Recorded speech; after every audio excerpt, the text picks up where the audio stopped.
Once again, hello and Allahu Akbar, the Baha'i greeting to everyone on the planet. My name is Abdu'l. Time is 11:37. Today is today's 6th of December.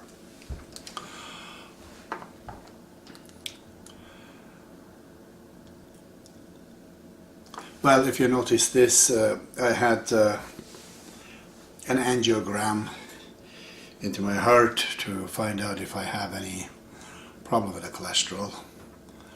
The news was that there was nothing, so we're fine there. I promised to continue this. It's going to be very interesting for those who are interested in these topics. I've been talking a few things about Islam and its relation with the root comes in the Baha'i faith from Islam. I'm trying to dig into some of those. I did talk about some myth and some other issues that Muslims generally believe. Today I'm going to bring you some facts. I put all my paper here about the promised one of Islam. First of all, there is not one promised one. There's two of them. All the religions, they have promised two. Zoroastrian, they believe in Hushidar and Siushams together. Christian, they believe in coming of Jesus Christ and Elijah. Some Bible they translate as Elia or Elias, which is Elijah. And in Islam, also they believe in coming of Mihdi, which means divine guide, otherwise called as Qa'im, and coming of the Jesus Christ after him, as far as the Sunni sect concerns. But the Shiite, they believe also in coming of the Qa'im, or Mehdi, the divine guide, and after that, he's coming of Imam Hussein. He's the one who has to come after. So,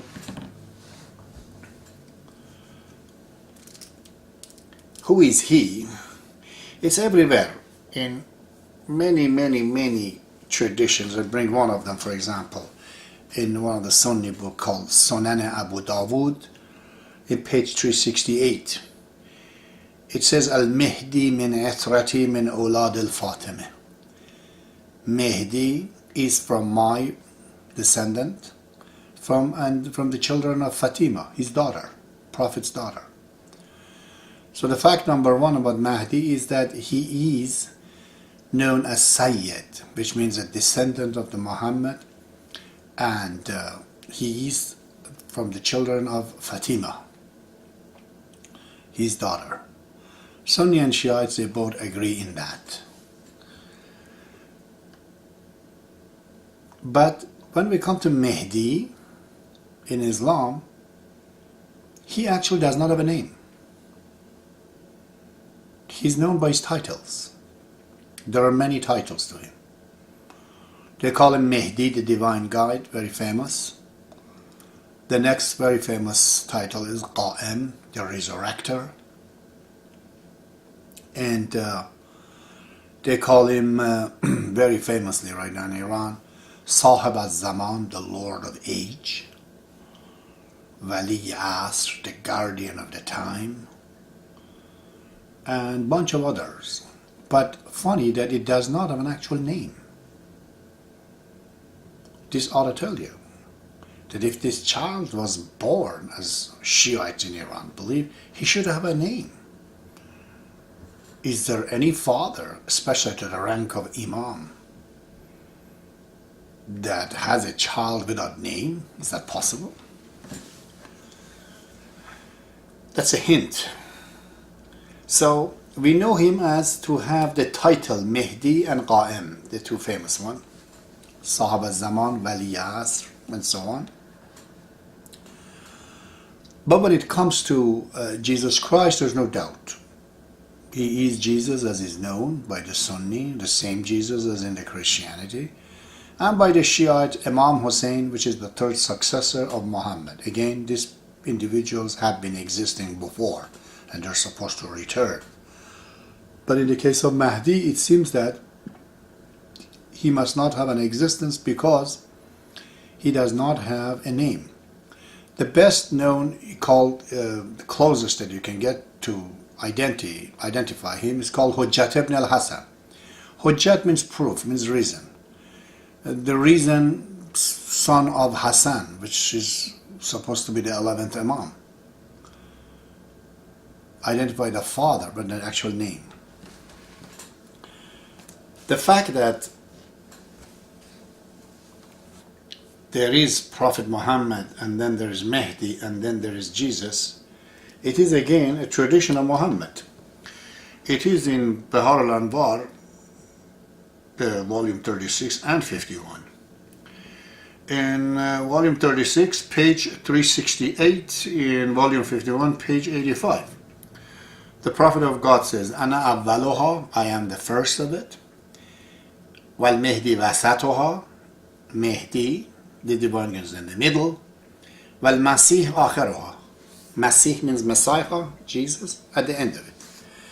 So it's very clear again, the day of resurrection, where the Mehdi was no name, but known by his title, and he would be after Muhammad. After that, Jesus will come, according to the Sunnis, and according to Shiites, it is the Imam Hussein.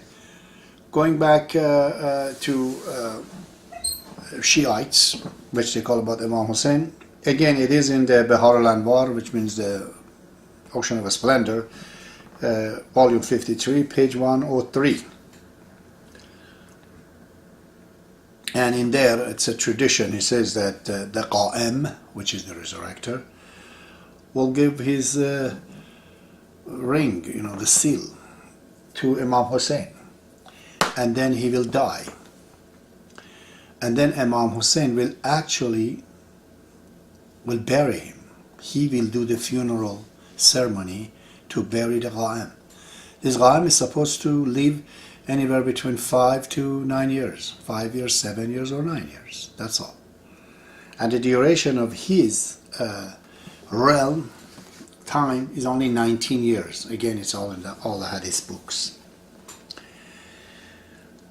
So it is nice to know that. So if you're a Christian, the Bab will become Elijah. It is actually in the Matthew 17:11.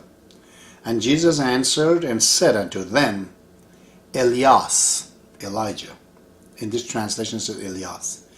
Truly shall first come and restore all things. So in Christianity, Elias, Elijah has to come first, which means then the Bab. And then Jesus will come. In this case, Baha'u'llah becomes Jesus. So Bab and Baha'u'llah, according to Christianity, are in truth, are who? Are Elijah and Christ. In the Shiites, then the Bab is Mehdi, not Elijah, it's Mehdi. But instead of thinking of Messiah after him or Christ, they simply say Hussein will come. Okay? And Sunnis have the same story. They believe in Mehdi and Jesus. So that's a little bit of his identity that we have a little bit of discussion about that. Now, I don't know how long it will take. I'll try to be as brief as I can. Now,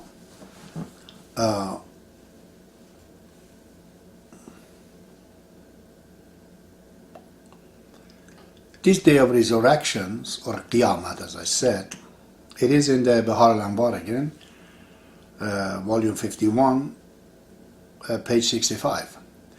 It actually says that the day of resurrection will not happen unless the Qa'im will come. So Qa'im creates Qiyamat. The resurrector will bring the resurrection.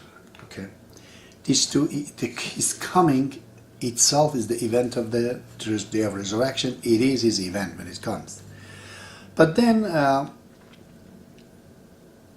it's another one, very nice actually. It's the same book, Baha'i Anwar, The Ocean of Splendor, volume 51, page 224. It's a very important one because this tradition is coming from Sheikh Tusi, which is one of the big one in Shiites. And in there, it says in this book, I have it here, they translate in Persian, it says Ibn Shazan again is one of the very important pillar in the Shiites, Ibn Shazan, which even those imam that they say existed, even that imam says that Ibn Shazan is a very, very important person. Believe in what he says. And Ibn Shazan says that, I said to the imam, why do they call him Qa'im? Why are they calling him resurrector? Qa'im, the rise. He says, Imam says, it's very strange. Imam says, because he will be resurrected after his death. So according to Imam, this Imam al-Sadiq, the 6th Imam, the 12th Imam is supposed to be dying. As Shiites, they say he's alive even right now. Their own book says, لأنه يقوم بعدما يموت, because he will rise after his death. This means this Imam, even if it was existing as a child, he must have been dead. This is why they call him Qa'im, because he is going to stand, rise, resurrect. And this is in the volume 51, page 224. There is another hadith actually, Bob brings it in his book, which I'm pretty soon going to publish that book, along with other in one compilations. It is the epistle of Ja'fariyya, Sahife Ja'fariyya, which means epistle of Ja'far, meaning the 6th Imam. That's how he named it. And he's bringing this hadith in there. And also this hadith is in the book as well. It is in a very important book. This hadith is in the Usul al-Kafi, which is one of the biggest of all the books of the Shiites, in the volume 2, page 565. In there, it says that Qa'im actually will be killed, and he refers to him as Ghulam, means a child. And then the questioner asks, what do we do after his death? He says, then that is the other end. Wait and get ready and hope for his coming back. That's what it says. So in that one also, which this is the hadith that Bob brings, it is a very lengthy one, he says that Qa'im actually has to be dead. Now, I have this book called Mihdi Mawud, which is a translation, a Persian translations of original Arabic of the volume 51 of the Baha'is. And the book is called Mihdi Mawud. For some 100 pages of the book, he's all swearing at the Baha'is and the Baha'i faith and all that, because there's not enough reason. But nevertheless, in translation, had to bring this up. And it is actually in the page 217. A fellow by the name Shalmaghani says, I went to him, to Imam, which is the 11th Imam now, and he offered me a lamb. So sacrifice it. That's what they do, like kill the lamb, give the meat to yourself, the family. I told him, sir, what's the occasion? He says, God has given me a child. I have a boy now. He says, next week I went in again. He gave me again another lamb. He says, same thing. Go and sacrifice. And I says, what happened, sir? What's the occasion now? He said, my child died. Imam, 11th Imam, says in the book published right now in the Republic Islamic of Iran, At the page 217, Imam says, my child died.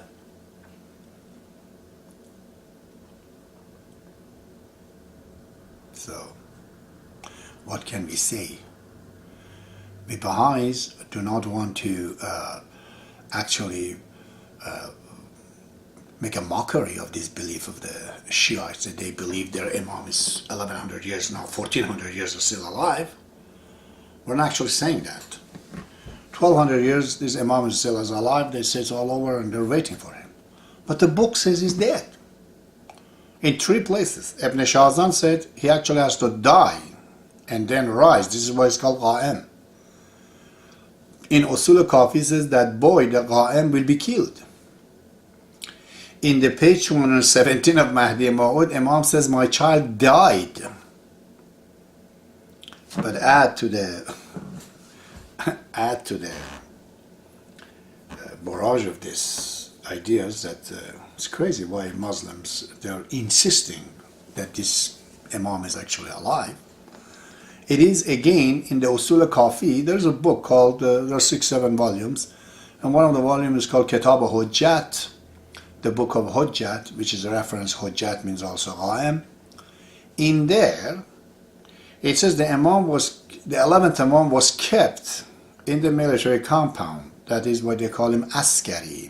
Askar means soldier. And there, when he died, the Caliph came, and others they came, to find out if he has a son. They would have killed if he had a son. And they gathered all his, they say kanis, means slaves, servants, wives. They brought all his wives. There was no sign of pregnancy in any one of them. And as such, they had found that he had no child. Therefore, his wealth was given to his brother and his sister. This is again the most important book of the Muslims, called Usul al-Kafi, written by Allama Kulaini, and the book called the Book of Hujjat, in a detailed manner said there was no child. None. And that's what exactly Baha'i Veda stands for. It says, Abdu'l says there are 2 traditions, there's 2. Some of them they said there was a child, and some of them said there was one and died. So, this fact then, it remains very clear tonight, I brought it up for you, that this Imam of the Muslim does not actually exist physically. He has to be born. But there is a child, there is an Imam, there's no doubt. Okay, now, where is he coming? Wow. There's 3 verses, I brought it here. These 3 verses are very nice. Although there are many others, but we just go through. In chapter 7, called Muhammad, no, in chapter 47, called Muhammad, the chapter of Quran, it says, if you turn away, he will replace you with another nation, and they will not be like you. In understanding what this means, the Prophet himself has interpreted this. Okay, so this was in chapter 47, Muhammad, the verse 38. Now the interpretations. It is again in Bahar al-Anbar, the Ocean of Splendor. This book is a huge book, it's 104 volumes. Volume 16, page 310. He says, it has been said that they are not Arabs, they are Persians. They're foreigners. But they speak nothing but the Arabic words. Also it says, narrated from Abi Ja'far, of the Imams, and he has said that, the Prophet has said, that this verse was revealed, and they ask him, who are these people? They ask the Prophet. The Prophet put his hand over the shoulder of Salman, which was the only believer Muhammad had from Iran. His name is Salman. And he said, if the religion goes up to the high heaven, from his land. So that nation will be changed to a nation, a new nation that comes from Iran. In another verse, chapter called Al-Ma'idah, the table, it says,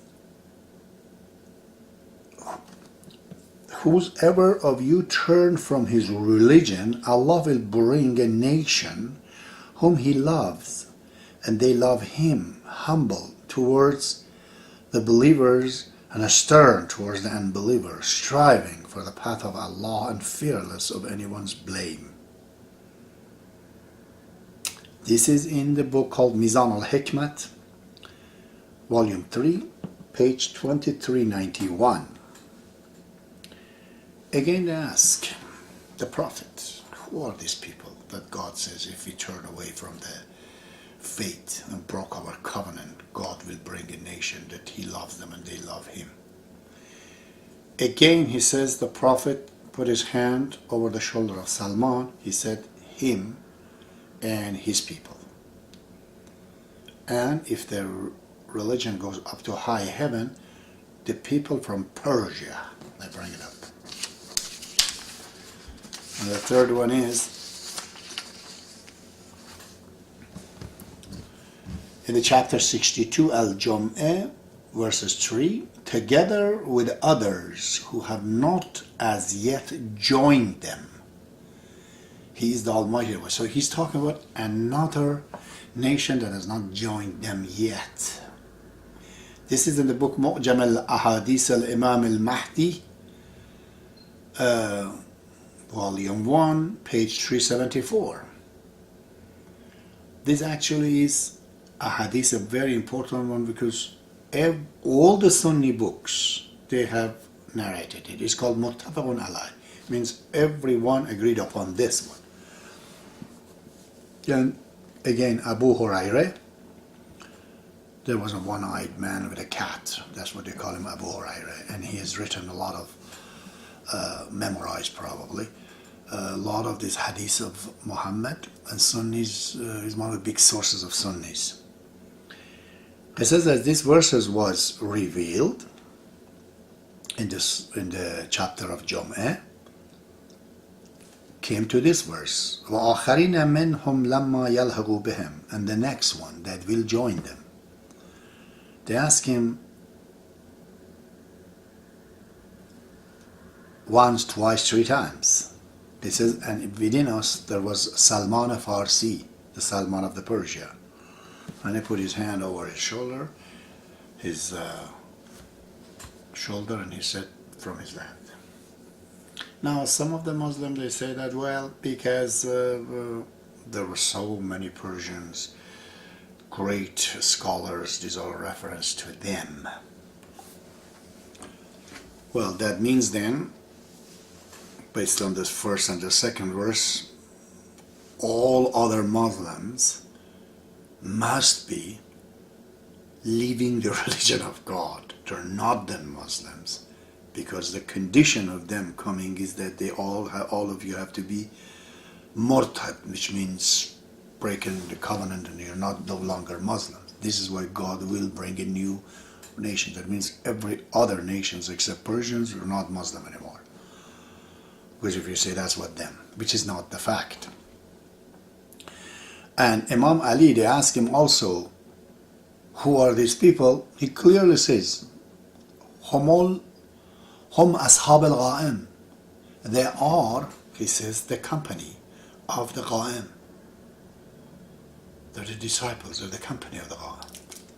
So these verses are clearly refers to a new nation, when we say nation, ummat means a follower of another religion.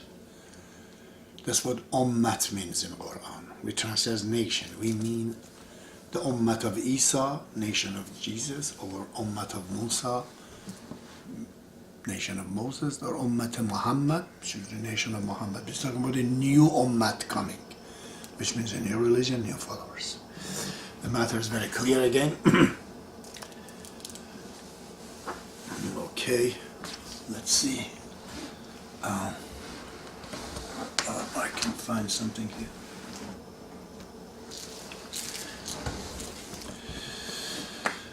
I have not taken my medicine.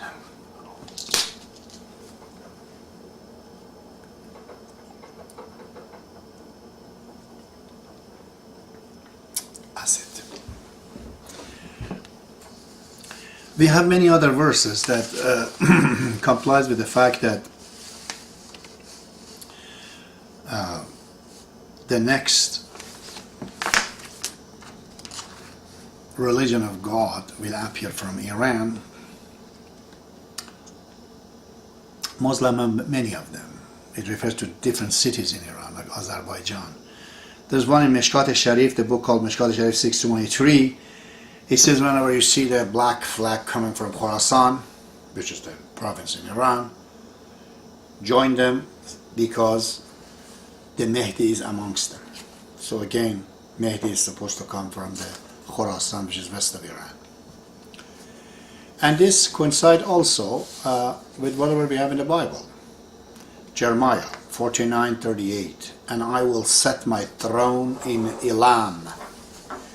And Elam is actually the province, older name, but it is, today we have a province called Elam, but it is the part of the same province where Bob comes from. Bob comes from Elam, or Fars. Very close together. Book of Enoch. I shall set my throne in Media and Persia. In the land of Medes and Persia. It's there. Buddha says, Amit Appa, glory of God, shall come from the west. So west of Bengal would be where? Iran. Because Jesus says, I shall come through a gate open in the east, which means east of Jerusalem and west of Bengal would be Iran. So, this is a place, this is a fact, that the Qa'im, according to 3 verses of Quran, will have to come from Iran, from the land of Salman. Salman actually is coming exactly from the province where Bob comes from. He was from the south of Iran called Fars. All right. Now, let me talk about another topic. About the time. Yeah, this is a discussion too. So far we know his name is Mihdi, and there are 2 of them. We know they're coming from Iran, in that place. And when will they come? If you read the book Thief in the Night by William Sears, or go on the Googles, you'll see that the date in the Christianity is 1844, because in Matthew 24, they asked Jesus, when are you coming? He says, whoever read the abomination of desolation foretold by Daniel will find it. Daniel chapter 8, I believe. He says it will take 2,300 days, which a day is a year, is 2,300 years, minus the distance between the Daniel and Jesus, which is 456, minus 2,300, it will become 1844. 1844 of the Christianity is equal to 1,260 from the date of Islamic date, which Peter also refers to that. He says 1,260. But in Quran, there's in the verse called chapter called Adoration, chapter 32, verse 3 and 4. He says,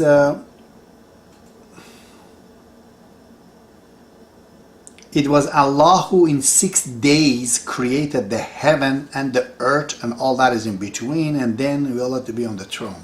It means He will sit on the throne. So in this verse in Quran, chapter 32, verse 3 also says the God has created everything in 6 days. Then he goes to the next one. He says He directs the affairs, God, from the heaven to earth. Then it will ascend to Him in 1 day.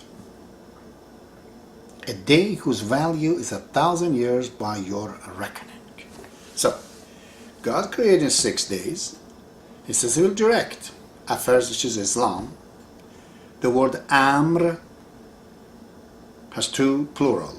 Amr could be affair with the plural umur, or Amr could be a command with the plural awamir.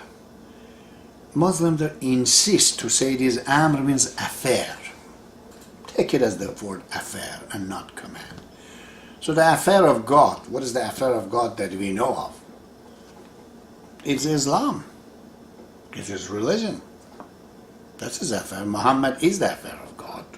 Quran is the affair of God. Islam totally is the affair of God.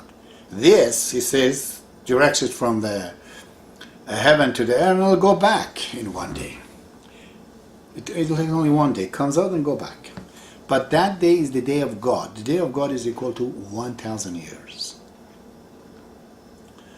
In the chapter 22, it's called Pilgrimage, it says, they ask you to hasten the punishment. Allah will not break His promise. Each day with your Lord is like 1,000 years in your reckoning. Chapter 22. So, one day is equal to 1,000 years. After 1,000 years, this will have to go. Okay. To this fact, there are few hadiths, few tradition that support this.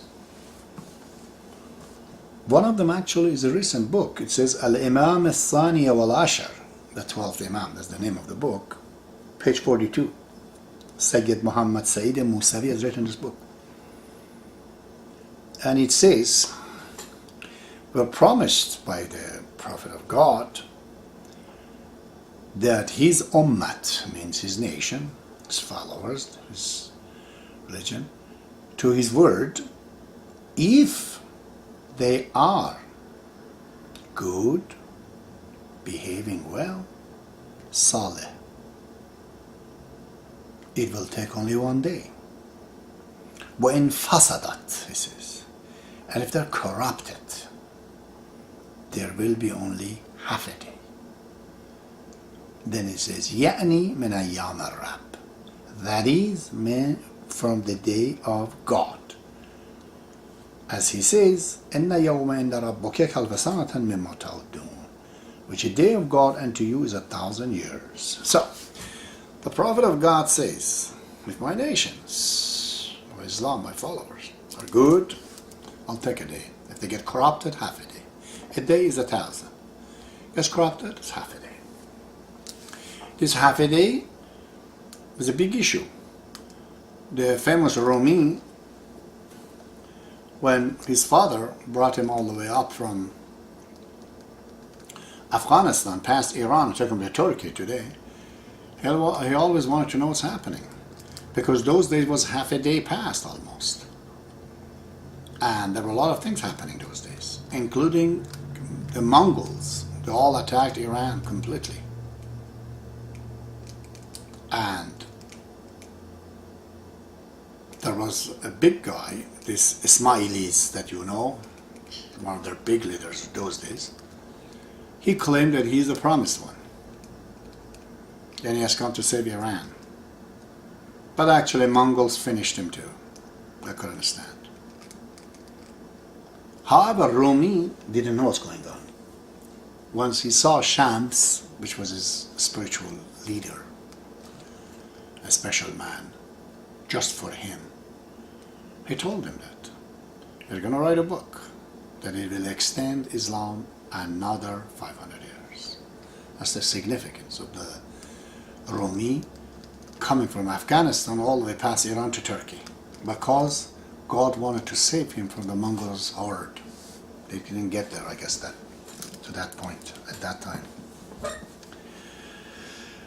Whew. There is another hadith to the same effect, trying to interpret that verse. The verse is in the very famous book, Mishkat Sharif, the Sunni book, who had bought this book a long time ago in Pakistan, in India, which was printed in Pakistan, and the books are everywhere, on page 401. The Prophet says that, I hope that God leaves my nations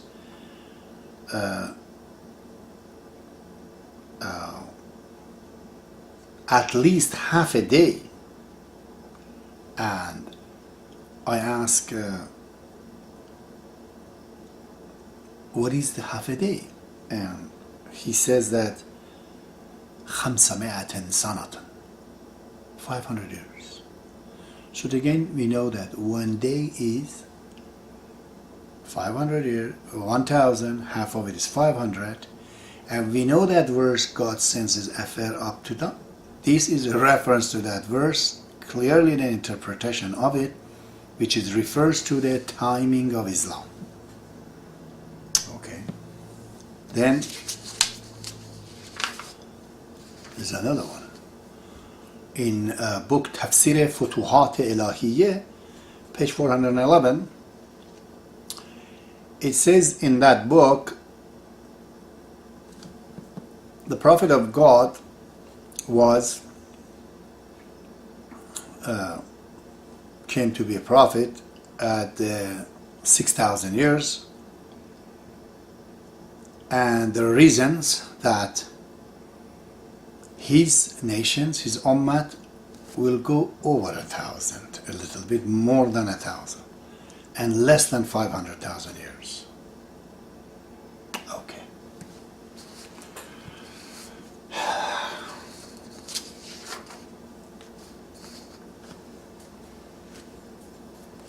Also in the book called Asha'atul Lama'at, page 379, this book is from Jalaluddin Suyuti, the book called Asha'atul Lama'at.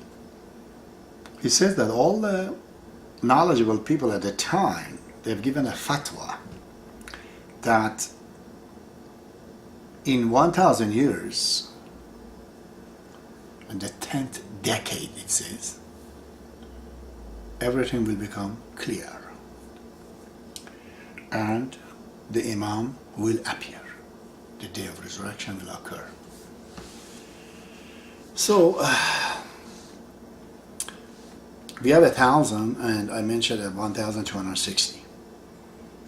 It is 1,260 years from the Islamic date, but it is 1,000 from the last Imam, because Islam took 260 years to come, from the day Muhammad appeared, and then all these 12 Imam came right the last one. The 11th Imam died at 260. So that is Islam. From the end of Islam, it takes 1,000 years. And from the beginning of Islam, it takes 1,260 years. Okay? I read this before for you. Perhaps one of the best interpretation of these two verses that I wrote is a book called Sifas, which is related to be from Attar. I read this before for you. I'm reading it for the Persians and then I'll translate it for you. He says, به قرآن این چنین فرمود داور تو تا دینش بدانی ای برادر. This is how God spoke in Quran so that you understand his faith. که عالم را به 6 روز آفریدم محمد را به عالم برگزیدم.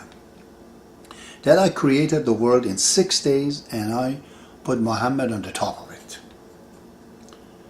بود عالم حقیقت عالم دین چنین دارم ز پیر را تلقین. عالم, the world in reality, is the world of religion. This is how I understood from the elder of the road, elder of the path. بود 6 روز دور 6 پیامبر مرا تعلیم قرآن گشت یاور. The 6 days is the duration of 6 prophets. This I understood from reading Quran. ولیکن روز دین سال 1000 است بدین ترتیب عالم را مدار است. But the day of the faith and the religion is 1,000 years. And this is how the world works. چو گردد 6000 سال آخر شود قائم مقام خلق ظاهر. When it passed the 6,000 years, the the promised one will appear. به سر آید همه دور شریعت به امر حق شود پیدا قیامت. It will come. The end of all the religions will end at that day, and by the command of God the day of resurrection will appear. So this is also a very important fact, that it will take 1,000 years from the last Imam or end of the Islam, or 1,260 from the beginning of Islam. So I think I still have time. I'm just going to go back. All the Muslims, they believe that Qa'im will come, and he would be actually a Muslim, that he will bring the Quran, and he will make the whole world Muslims. Whoever disobey him, he'll kill him. And the funny part, they say that Jesus will come after, and they say that he will also turn into Islam. He will become a Muslim. I was in Toronto, I remember, in one of the Islamic bookshop. I said to the man that, do you believe that Jesus Christ is a prophet of God according to Islam? He said yes. I said, then is God going to punish Jesus? He said, no, why? I said, because you said Jesus was a prophet of God, now he's becoming a Muslim, which means he's going to follow Muhammad. He'll become follower of Muhammad. That will be degrading him, isn't it? And he jumped right to heaven. I said, well, if I'm going to accept Quran, where it says all the prophets of God are of the same degree and do not differentiate between them, then I have to accept when Jesus comes, he cannot become Muslim. He has his own religion, so we can't be Muslim. We have to be follower of Jesus, at least according to the books. The fact that you believe Jesus is coming after Qa'im, because Qa'im is dying according to them, then Jesus comes at the end. Well, then Jesus is a prophet of God. There has to be a new religion, the religion of Jesus, whatever it is. It can't be Islam. If it is Islam, then he becomes a follower of Muhammad, then he's degraded from his rank, which is again blasphemy against according to Quran. Because Quran says you cannot differentiate between the prophets of God. Anyways, so there are many again writing that indicates that Qa'im will come with a new book. Let's see. This book that recently they have made, I don't know, it's a 13th edition. It's called Mihdi Maw'ud. In page, the book is totally written against Baha'i faith, but yet is a translation of the original one. In the page 1119, it says, the word of God is 27 words. So far, whatever has come has only been 2 words. The next 25 words would have to be revealed to Qa'im. Revelation of God to somebody, that's a new religion. Because according to Islamic religion, Imams are not revealed. Their word are not revelation, they're interpretation. Revelation is only for a prophet, that is for Muhammad. But if you have revelation of God sending something to others, then that makes him a prophet, isn't it? In the same book, page 1120, he says that the Qa'im will come the same way the Prophet came. He will invite, proclaim his faith, and ask people to join him to a new cause, just like the one Muhammad did. Well, did Muhammad follow the old religion of Christianity and Old Testament? No, he brought a new one. If he says just like the Prophet, then the Prophet brought a new one. He has to bring a new one. And he says, a new cause. Again, another one. He says, he will come with a new cause, with a new book, with a new command from God, which is very difficult for the Arabs. Page 1125, same book. Okay. Again, the same book, 1132, page 1132. Another Imam, the 5th Imam. He says that when he comes, the Qa'im, when he comes, he will proclaim a new cause, just the same way Prophet of God did. In the same book, page 1141, he says, from God, he will be inspired. The word is a wahy. Persian says, از جانب خدا به وی وحی می شود. Wahy means a divine message, only specifically for the Prophet of God. Nobody else can have wahy. Certainly an imam cannot have wahy. If any Muslim told you that imam can receive wahy, he's going against all the books, all the tradition, even today. No Muslim, a scholar can tell you that imam will have wahy. No. Only Prophet of God will have wahy. So if God sending a wahy to him, which is the divine message, then he's the Prophet of God, isn't it? It says, there are many of them, page 1099. He says he's the first one, that the Gabriel and Michael, they bear allegiance with him. Then the Prophet and the Imam Ali, they raise and they give him a book, a new book, which is very difficult for the Arabs. Now we'll see the significance of that too. Another one is on the Usul Kafi. This is volume 3, page 409.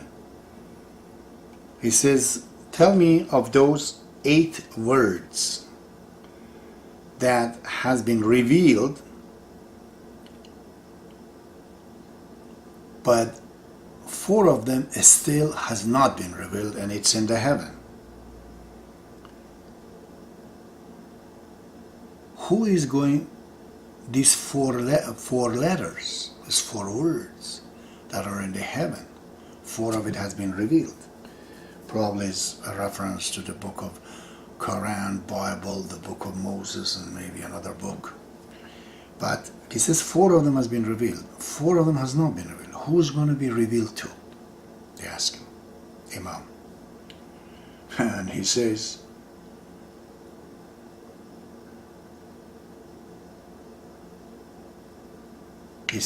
it will be revealed to him, to Qa'im. God will reveal unto him what that he has not revealed to the prophets and the chosen ones of the past. Is there any other dispute once you hear this? There is no dispute that he will come with a new book. There's no doubt. Even the 5th Imam will have another one. He says in the page 1070, when he comes, the 5th Imam says he will read this verse that at the end of it says, وَجَعَلْنِي مِنَ الْمُرْسَلِينَ, make me one of the messengers. That is the verse that he will be reciting. So this other fact is not a myth, that Qa'im will come with a new book. What time is it? 12:25. Time to have my antibiotic.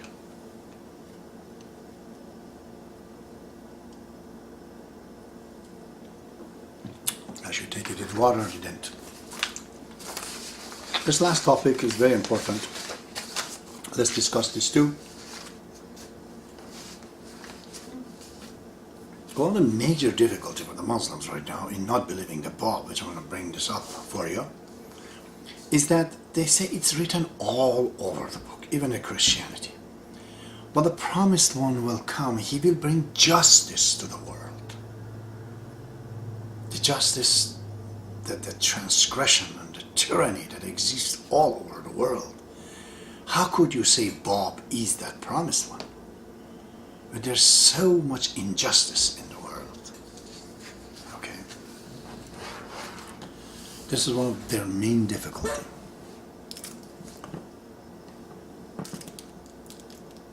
when we are studying this, according to text, Islamic text, we have to study this through three different dimensions. First of all, the justice that is being spoken in Islam, it is not, part one, is not the justice that he personally brings, but it's God will confer upon humanity because of his appearance, accompanies his appearance a lot of changes in the planet. For example, you see in the Bible, at that time the wolf and the lamb will drink from the same place. Well, these are the enemies that in the world we can see in Canada. They would have never been with each other before, black and white Iranians and I don't know others, but they're all together right now. So the first things that we're going to study right now is what happens when he comes. This is one of them.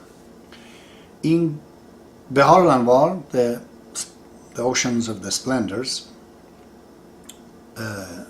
volume 51, page 68.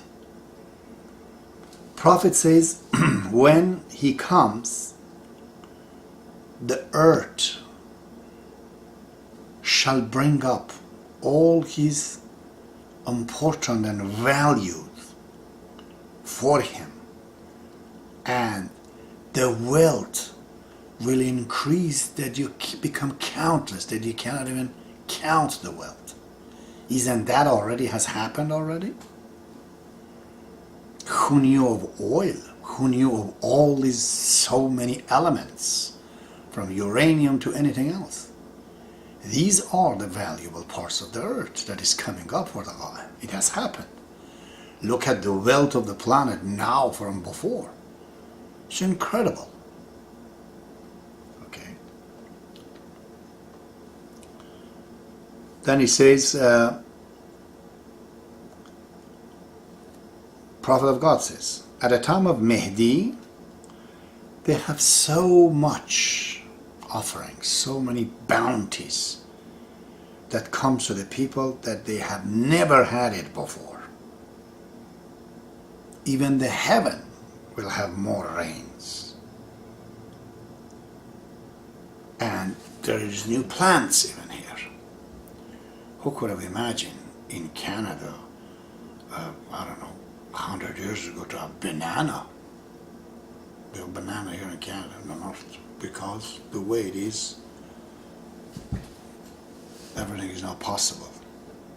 So these kind of changes that has happened, this one, the second one is in the book of Imam Ali Nahj al-Balagha, the homily number 138, khutbah or homily number 138. So, Bahar al-Anwar, page 52, volume 52, page 385. در آن روز زمین گنج‌های پنهانش را هویدا می‌کند و برکاتش را نمایان می‌سازد. On that day, the earth will bring all hidden treasures unveiled, and its blessing will be cleared. It is. From 1844, we didn't know many things. I was reading it, someone's question, the Thief in the Night, Lawrence Bragg, he says that the chart shows that from 1844, mankind just jumps so many times, thousands times more than from the very beginning of the time till 1844. Is all the graph is flat, but then suddenly there's a jump. It's so many things that is happening at that time. Now we're talking about this justice. Imam Sadiq, the sixth Imam, he says, I swear to God that the justice of Qa'im, when he comes, it will enter to the houses just like the way the heat and cold enters into the houses. That means people are unaware of it even. They don't do anything about it. It just comes in. For example, imagine the field of medicine, how much we have progressed. The fact that so much the population has increased is nothing but the reason of this fact. So, adalat, which means justice, in one aspect, which is the aspect one, phase one of the adalat, is something that Imam says is like a heat and cold. It just comes into the houses. That is how his adalat is. For example, it says at the time, this was in, again, volume 52, and in the volume 51, he says, the believers at the time of Qa'im, when they're in East, they'll see their brothers in the West. Or if they're in the West, he sees his brother in the East. What would that be except televisions, except telephones? So, part of this so-called justice, Islamic justice, shall we say, of the Qa'im, is that simply at the time of his appearance, a glad tiding to accompany his coming, God will confer upon planets so much more than he hasn't done in the past. And there's no better evidence to understand this, that so much of the science, so much of everything, even the social justice, everything has gone so far that you can't even kill an animal. There's a right for an animal, never mind a human being, in Western countries, or even in many of the Eastern countries as well. You try to go kill a panda in China, they'll stop you. Something that never was before. So you see, this type of justice, it's not something that he will bring, but God will bring as a gift, as a bounty, confer upon people to celebrate his coming. Okay. Aspect 2 of this Qa'im. A Muslim in Iran right now, I've talked to all of them, they say he's come with a sword, Qa'im, and he will kill everyone and slaughter the whole humanity if they don't turn into Islam. How is this possible? If Qa'im comes and he wants to bring the Islam, religion of Islam, religion of Shiites, and that would be the religion of time, what would happen to 1 billion Chinese or Buddhists who have no religion? What about 1 billion Christians or Westerns, people in Africa? So there won't be nobody left under his justice if it fulfills. Only Persian Shiites will remain. The rest of the population will die. That's just inconceivable, not acceptable. We have to study the Quran to find out. The two other phases of justice consist of two parts. First is the very formula of justice. What to do? What is the right ideology? How to put things together? In Islam, when they say adalat, we translate as justice, but actually it means balance, equilibrium. That's what adalat means. Adalat means equilibrium. That is definitely lost in many, many parts of the world. So he will bring the formula. That is what he's supposed to do. Not actually do it. He will not do that. And I'll bring you the verses from Quran that God says, my part is to say what's right. Your part is to do it. Why is that? It's because if God brings the Baha'i faith and tell us all the formulas and also come down here with his magical sword and make the whole planet, then there's nothing left for us to do. And the catch is this. In the next life, we have to have willpower, achievement, a spiritual achievement. If we don't have that, we're not going to be living in the next life. We're dead. This is why God brings a way to do something, a plan to construct. And once we start to construct, then we get the merits. Many times I ask Baha'u'llah, why can't you help me to bring millions of the Baha'is the way I want to? He says, well, then there's nothing else to do. If I wanted to do it that way, I would have done it myself, Abbas. I don't need you. I purposely did not do anything more than bringing the revelation and the book and what to do. The rest of it is up to you. You have to do it in order to develop willpower, which is the main first initial element for your survival after you die. If you want to exist, you have to have willpower. Without it, you won't survive. I've discussed this before.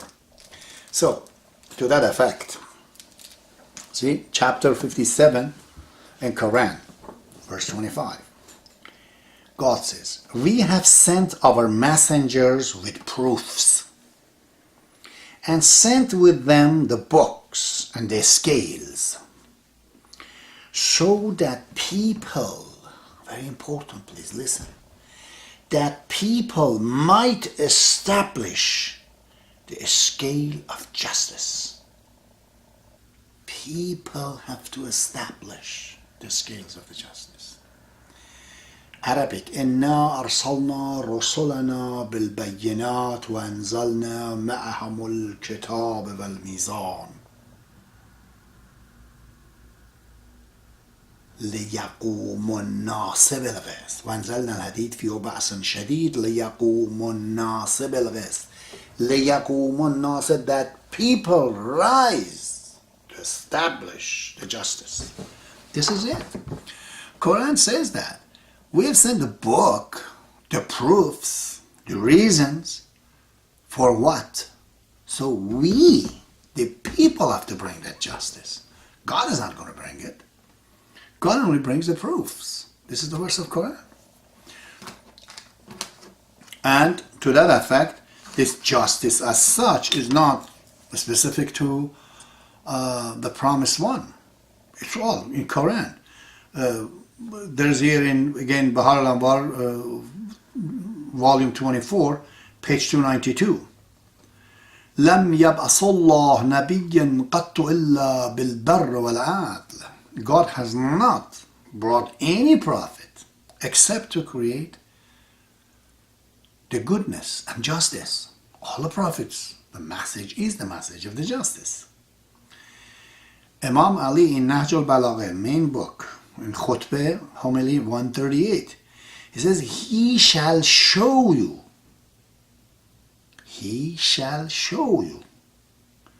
the way of justice.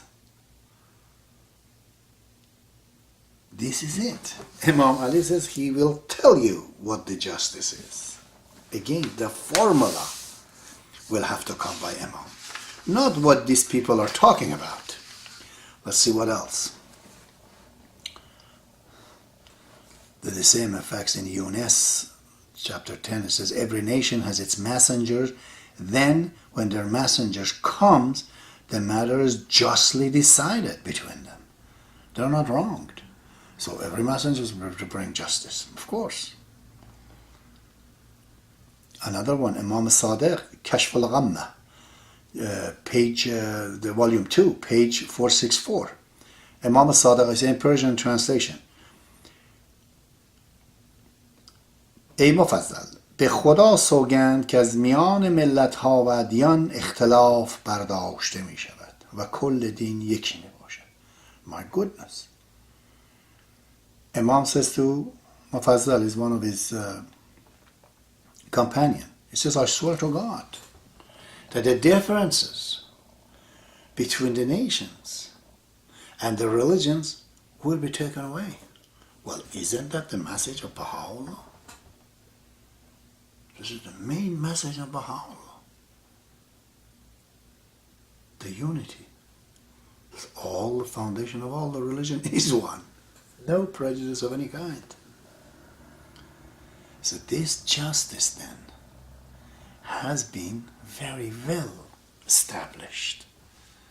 The formula only, the theory, the what to do by the Baha'i faith.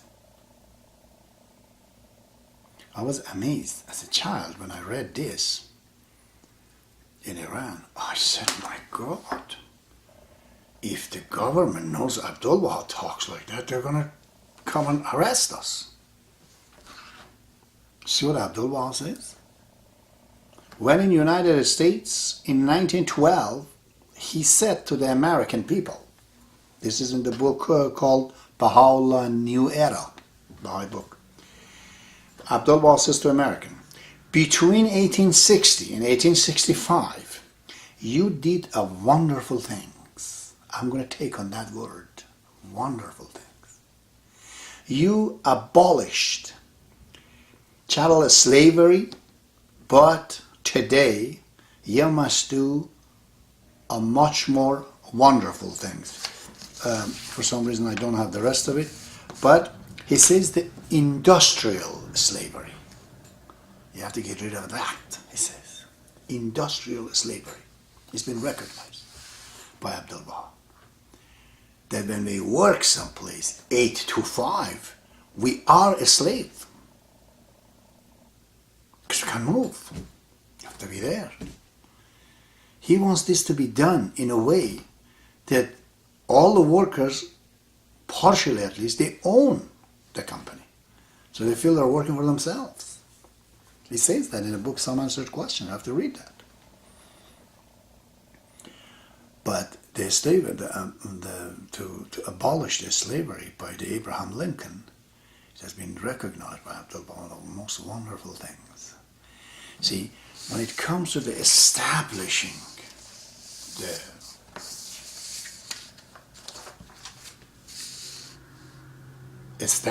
this, it's very, very important that people have to do it. Imam Ali says in page 19, in the Khutbah 99, page 259 in his book Nahj al-Balagha, he says, do not be disappointed with the promised one, because it is possible one of his 2 feet, which is the physical government, it might skid and slip away. But his foot, the other foot, which is Sultanat Batini, which is the kingdom, the divine kingdom, the spiritual kingdom, it will remain. And there will come a time, he says, that his both feet, Sultanat Zahiri wa Batini, the physical and the spiritual, both comes into the word. For the Persian I say, امام علی says, و از امام زمان نامید مگردید زیرا ممکن است یکی از 2 پای او در داخل پرانتز سلطنت ظاهری از جای در رفته و بلغزد و پای دیگرش سلطنت باطنی بر جای ماند و روزی بیاید که هر 2 پایش سلطنت ظاهری و باطنی برگردد آشکار شده تا ثابت و استوار باشد امور دین و دنیا به وجود و منظم شود. Page 154. It is in my Nahj al-Balagha is to page 59. So this justice has to be done by us.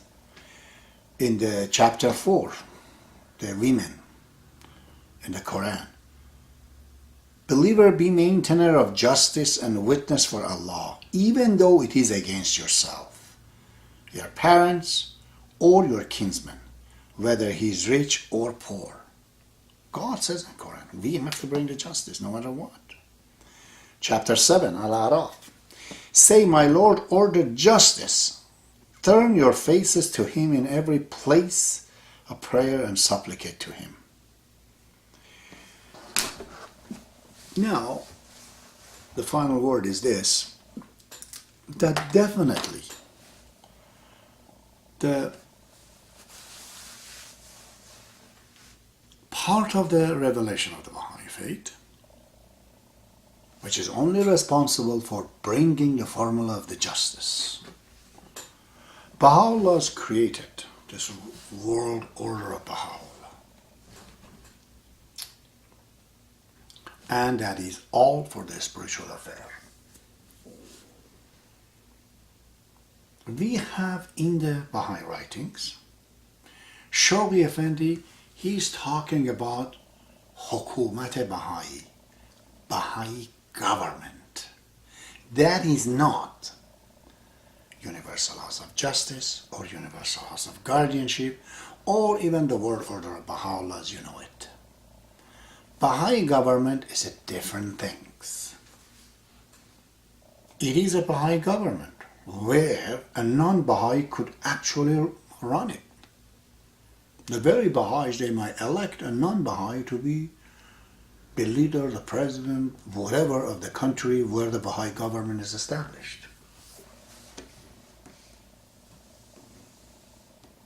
There is nothing written about that. As how would that work?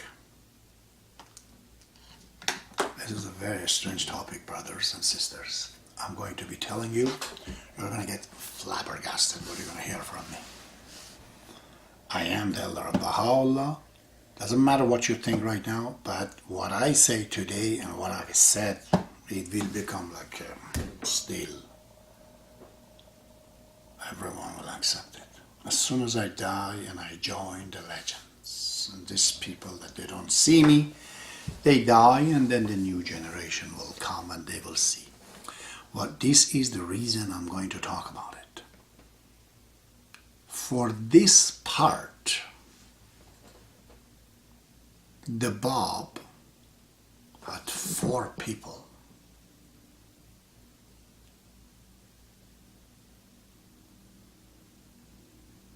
Believe it or not, 2 of them are from the West, unknown to the Baha'is. 2 of them. And they're the Bab's helper. They're the Baha'u'llah's helper. 2 are from the West. 2 are from the East. They did the prep work for coming of the Bab. When Bab comes, people are believing the Imam is the son of the 11th Imam. He's still alive. They told him, you can't be that one. You're just born from this guy in Shiraz. You can't be that. You're not supposed to bring new books. You're Qa'im, you have to be another Imam. In order to clear the way for him, there were people. 2 people. Actually, there are 4 in the past, and 4 later that they showed up. Altogether 8. 4 in the past, and 4 in here. A topic that all the Baha'is, they shy away to talk about it because it's a controversy in the Baha'i faith. The 4 that Bab talks about it, but in the Baha'i faith, there's not much talked about that. Even there are areas of controversy. So this is a different topic. I shall be talking to you. So far, I explained to you what this justice is now, isn't it? Part of it is just simply a long celebration, the very celebration of the appearance of the promised one. God has conferred upon the mankind many, many goodies. And the part 2 is that he brought the formula called Baha'i faith, which is the formula to the justice. Now, we have to do it. This justice of God, spiritually, is the Baha'i faith. Socially, though, which comes what we know as Baha'i government, it has done by his helpers in the West. I'll talk about that to you later. Oh Lord, Allahu Akbar.